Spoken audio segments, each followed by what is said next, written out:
Assalamualaikum warahmatullahi wabarakatuh. Balik lagi di channel Akbar CK. Pemirsa, saya ada informasi yang sangat menarik. Sebuah video yang mana di video ini membahas tentang Pak Jokowi ya. Seolah-olah tidak ada habisnya pembahasan tentang Pak Jokowi ini, terutama pembahasan bagi para pembenci-pembenci Pak Jokowi. Nah, sebelum kita mulai videonya, jangan lupa tekan dulu tombol subscribe-nya agar tidak tertinggal informasi-informasi terbaru dari channel ini. Ya, nggak perlu berlama-lama, langsung aja kita saksikan videonya berikut ini.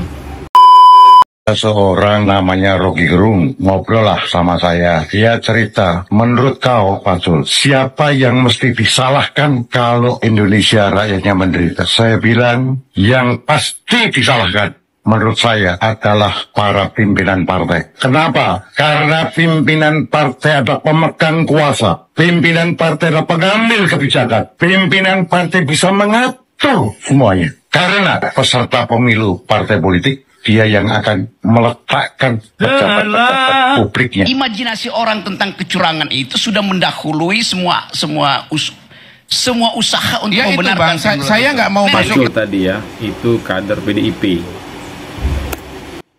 sana bang, karena apa Bukan, bang? kenapa you nggak mau masuk Kalau di situ? bicara imajinasi, maka imajinasi orang akan berbeda-beda. Saya akan masuk kepada fakta. Hebat.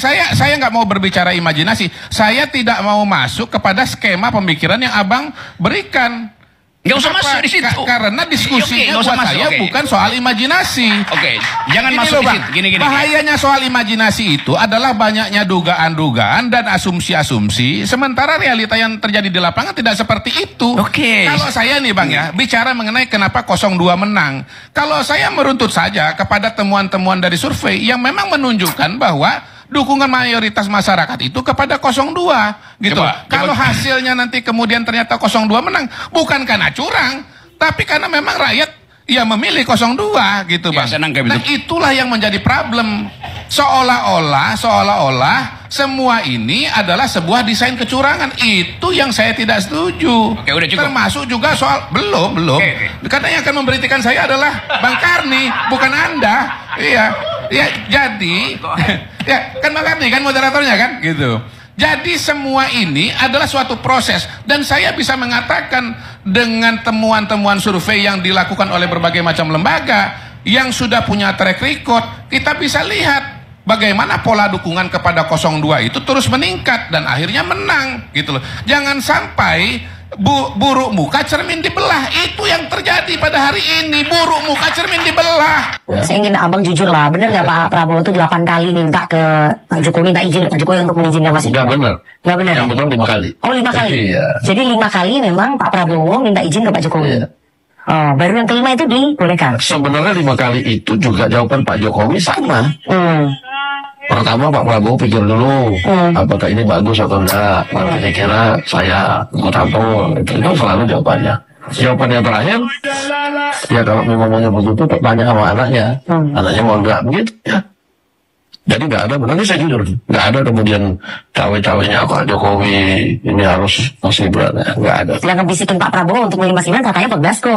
Saya nggak bisikin, saya Memberikan pertimbangan. memberikan hitung-hitungannya. Saya nggak bisikin. Jadi ketika abang sejak awal memiliki hitung-hitungan, memang hitung-hitungannya Bang Dasko ini formula yang paling bisa memenangkan Pak Prabowo ya. Iya, bersama menurut saya begitu. Dan saya dengan beberapa orang ya kita sama-sama lah. Gitu. Saya nggak pernah kerja sendiri kok itu. Kalau dibilang kerja sendiri itu terlalu gimana, saya selalu kerja sama-sama. Kita kemudian bikin formulanya, kemudian kita sajikan kepada Pak Prabowo, hitung-hitungannya begini, ya sudah. Oke. Alhamdulillah diterima gitu hitungannya. Itu dia ya, disclaimer lagi, bukan Pak Jokowi yang meminta-minta anaknya menjadi wapresnya Pak Prabowo. Udah sering berkali-kali seperti Sumidasko, siapa lagi, Ibu Irma Suryani Caniago, terus juga siapa lagi, Mr. Q Kodari ya, wakil kepala staf presiden itu. Udah sering mereka bilang tidak ada Pak Jokowi itu meminta-minta anaknya untuk menjadi wapresnya Pak Prabowo. Pak Prabowo sendiri yang minta, 5 kali minta ke Pak Jokowi ya. Udah jelas ya.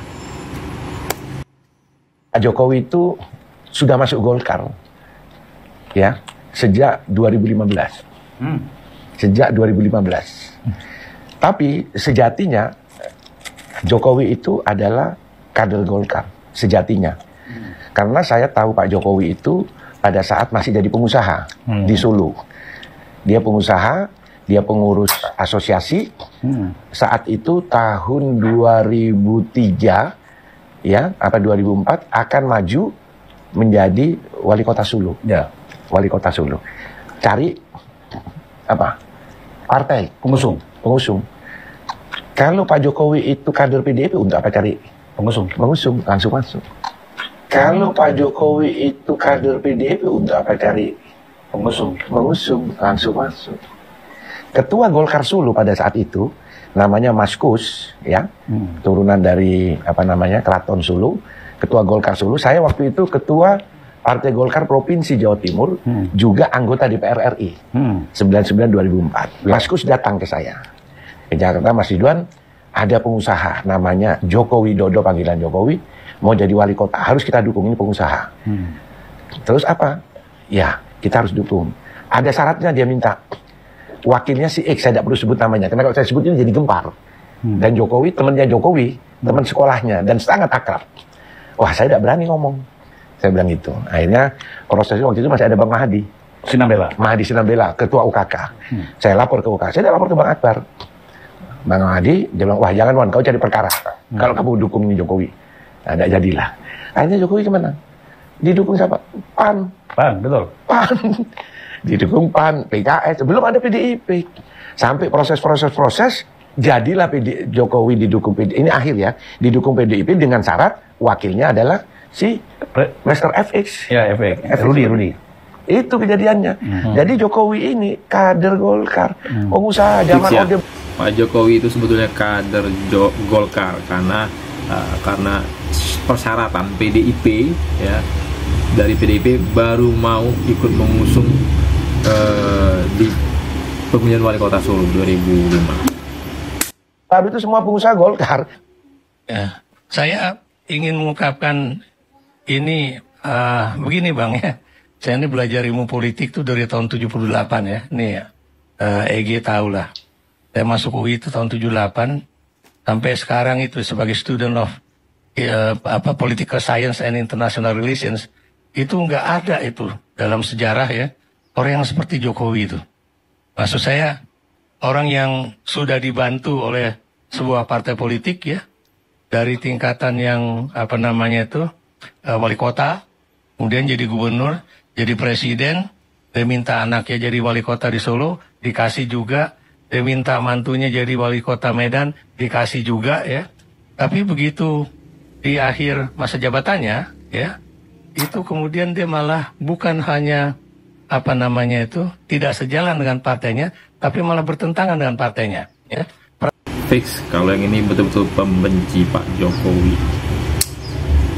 Fix ya. Prabowo itu dulu adalah tokoh Golkar ya. Wiranto dulu tokoh Golkar. Yang namanya Surya Paloh juga tokoh Golkar ya. Dan kemudian mereka keluar mendirikan partai. Apakah kemudian ada upaya dari tokoh-tokoh yang keluar dari partai Golkar itu kemudian untuk apa ya mendiskreditkan partai lamanya ya, atau partai Golkar ya, atau berupaya untuk menginjak-injak partai lamanya? Nggak ada Bang ya. Makanya saya bilang kasus Jokowi ini is very extraordinary ya. The only one maybe in the world ya. In the world. Mungkin disclaimer dulu, saya sekarang cucu sudah 3, anak 5. Ada pepatah Padang, teman Minang saya mengatakan bahwa kata orang Minang itu, orang yang punya anak itu hilang setengah akal, orang yang punya cucu hilang seluruh akalnya. Gitu. Ya. Nah, tanggapan saya ini tanggapan yang sudah orang yang hilang akalnya, karena semua pakai akal. Tetapi saya bangga karena Rumi pernah bilang, tangga menuju langit adalah kepalamu, maka letakkanlah kepalamu di bawah telapak kakimu. Rasio letakkan di bawah kaki. Oke, soal utang rasa saya nanti Pak Ermus juga saya tanggapi. Pak Ikrar, utang rasa, utang budi. Pak Jokowi terhadap Bu Mega, bahkan dia satu-satunya presiden yang nggak bisa balas budi, didukung oleh Profesor Effendi Ghazali. Saya bukan yang mau mendukung Jokowi, saya nggak ada urusan sama politik, karena siapapun presidennya saya nyari makan sendiri. Ketepukan nyari, nggak ada yang promosiin dalang, saya sendiri yang dalang, nggak ada presiden yang warrior generasi, saya siapapun presidennya. Dan saya berpendapat bahwa kalau kita menganut sistem Pancasila, maka pakailah surat Alam Nasrullah Laka Sodrak ayat terakhir, wa ila rabbika farghab, dan kamu jangan bergantung pada siapapun kecuali pada Tuhan. Saya tidak pernah berdoa agar Pak Karni ngundang saya supaya saya dapat duit. Saya cuma berdoa, Tuhan, bahwa duitnya dari mana terserah kamu. Sore ini saya diundang, saya dapat duit. Saya tidak pernah tergantung. Baru cucu 3 udah bijak nih, apalagi cucu 6. Makanya. Nah, soal balas budi ternyata begini, Pak Karni. Ini saya bukan menghibur Pak Jokowi ya. Sorry, saya nggak ada urusan sama Pak Jokowi, sama Bu Mega. Tapi orang yang dibudiin dan jadi, kemungkinan dia memang punya potensi untuk jadi. PDI bisa aja memilih wali kota manapun waktu itu. Mungkin karena kepentingan yang dibilang oleh saudara namamu? Boni Hargen, bahwa dia personifikasi dari akar rumput. Setidaknya dicitrakan sebagai tukang kayu, carpenter, oke? Ada itunya, Pak Ikra. Sehingga kalau dalam logika kebalik, PDI juga utang budi ke Pak Jokowi. Sama. Saya tidak bisa mengatakan The Crazy Rich Prio sama Pak Roni. Utang budi sama keluarga Cendana. Caroni.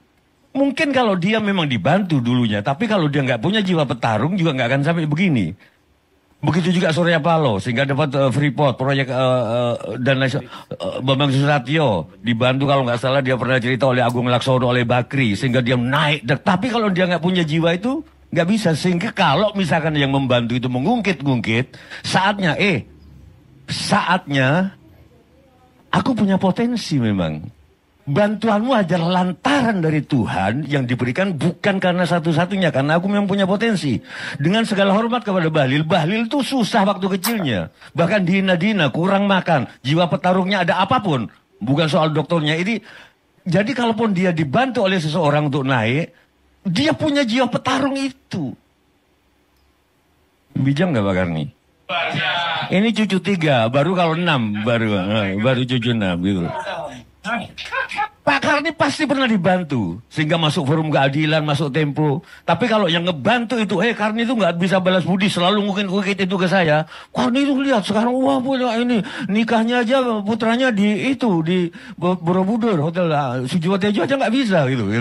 Nah, kalau aku punya ketemu orang kayak gitu Mas Gerar, kalau gitu saatnya Pak Karni bisa melupakan Anda, karena Anda mengungkit-ungkit terus. Closingnya sangat luar biasa dari Sujiwo Tejo. Saya rasa cukup sekian dulu konten kali ini.